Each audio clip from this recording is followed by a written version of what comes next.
You all know I fixed up both my sister-in-laws, right? You picked them out.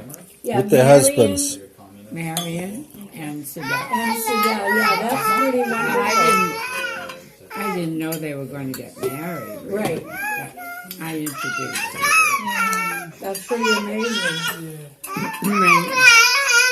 Yeah. Quiet. My mother, the matchmaker. Yeah. That's the first of quite a few. That's Hey, right. see, we eating. Oh, He's a restaurant leader. Okay. Well, with Sydel, that when I was a freshman in high school, my brother Bob had mastoid operation. And I don't know if you know what mastoid is. It's the infection of the ear. And it was very, very dangerous at that time. They lost a lot of patients because of that. Because they didn't have antibiotics. They didn't have antibiotics. So he had to go into Boston for the operation. He had a Boston doctor operate Did he on go to him. Mass General? No, he went to Boston City Hospital. Beth Israel? Beth Israel. Yeah. And after that, it was winter time, and the doctor said to my mother, "You can't keep him here for the winter in this cold climate. Oh, right. Not good for him. You take him to Florida." Miami, here we come. Miami, here we come. That's great. So Did my you go mother, to school in Florida? my mother took me out of high school in Lawrence, and it was the beginning right after Christmas. It was, and she entered me into Miami Beach High School, and we had an apartment right near where it is now the South Beach. South Beach. Whoa. We drove by your apartment when we That's went right. down. On Ninth Avenue and Collins. And when I was in high school that day, the first day, any new student has to go to the nurse's office to be checked out, make sure you don't have any temperature or disease. Yeah. Nice. And, there were about 7 other students that came in that same day, and we were all lined up in the nurse's office. And I was at one end, and I looked at everybody there, and I see at the very end, there's this very nice-looking young lady, and I went over to her after we had finished with the nurse's office, and I said, "Where do you live?"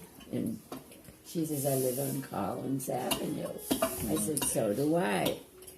I said, "Where in Collins Avenue?" She says, 3rd Street. So in order to go to school every morning, she had to pass by my apartment. And I said, we made arrangements. She would pick me up every day to walk to school, which we did. And then we became very good friends. What was her name? Sydel Engelberg was her name. And she was there with her mother and father for the winter. Her home was in Brooklyn, New York, that they went back to every summer. So we got very friendly. We used to go out for ice cream. We would go to miniature golf. We would go to the movies. With Quentin or just the two of you? Quentin wasn't there, just my brother Oh, Bob. Bobby, that's right. Quentin was his first year of school, college at BU. Uh-huh. And now it becomes January, the end of January. It was school vacation, college vacation, you know. Break. College break. Yeah. And when he went skiing in New Hampshire, he was home for the winter.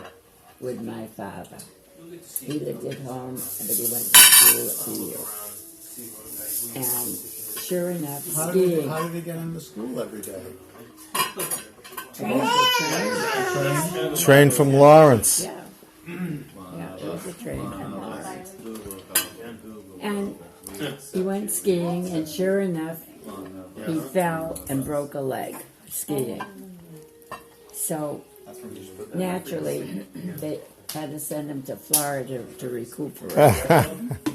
So he came to Florida with his cast and crutches, and he met Sydel. I mean, they stole everything. Well, it was love at first sight by him. They did do it. And he invited her out to go to the movies or something on a date. And sure enough, he liked her very much, but she didn't like being seen with a man with crutches. So he asked her out again, but she wouldn't go with him. And then he had to go home, but he remembered that she lived in Brooklyn, New York in the summer, and he had a car, and he drove down to Brooklyn that summer, and no more crutches, no more Wasn't cast. infirm. What? He was no longer infirm. Right. And right away, the two of them really hit it off. And he would see her he would go down there every weekend to see her. Nice. And she was 4 years younger than him. She was in Brooklyn, they have half-year sessions of school.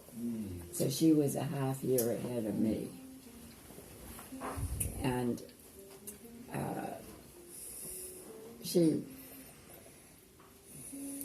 she was in her sophomore year when she met him. And he was 17. Now they started seeing each other, and she was a junior, she was a senior, and in her senior year, the war had broken out, World War II. And So what year did World War II start? We got into it in 38, I think. 38? no. 42. 40. is the one. Okay. I think it started in 38 and then we got involved in 42. And they were drafting Non-Catholic. non-married 21-year-old. Quentin was just 21. Time to get married. So my mother was very upset about that. And she called her mother in Brooklyn. Sydell's mother. And she said, you know that we know eventually that Quentin and Sydel are going to be married. Why don't we let them get married now and he won't have to go in the draft? So she said, well, I'll talk it over with my husband and I'll get back to you. I said, so my mother said, fine. She said, fine. So sure enough, a few days later, the phone rings. And it was Sydel's mother, Ann. And my mother said, well, what's the story? What have you decided? She said, well, we've decided that they can get married right away, but on one condition. Sydel still had another 6 months. This was in August. And Sydel had another 6 months before she graduated high school. So they said, we'll let them get married now on one condition. And what was that? No funny business. That there will be no Funny business. Yeah. Not what living did I together. say? Consummate they have to wait to consummate the marriage. Yeah, the marriage cannot be consummated until after he graduates. She graduates high school. Yeah, no My laughing. mother said, fine. Who said fine? Rose. Who said that? Rose. My mother. Oh. My mother said, And what did Quentin? Quentin said, "What?" That's like closing the barn door Yeah. after so the plan was, until she graduated high school, that they would see each other every weekend. One weekend at our house in Massachusetts, and the next weekend in Brooklyn. Yeah, me too. So the first weekend she comes down to Massachusetts, and at that time we had 3 bedrooms in our house. My mother and father's bedroom was way in the front of the house. This is My the bedroom funny was part of the in story. back on the other side, and then there was a little corridor with another bedroom where my 2 brothers slept in twin beds, and I had a regular sized bed, all for myself. So naturally, when she came down, she had to sleep with me in my bed because she was my friend, and that was fine. So we would go to sleep the first night, and we're fast asleep, and all of a sudden I feel someone shaking me. In the middle of the night. Miss Quentin. He says, "Joan." I said, "What?" He said, "Would you do me a favor?"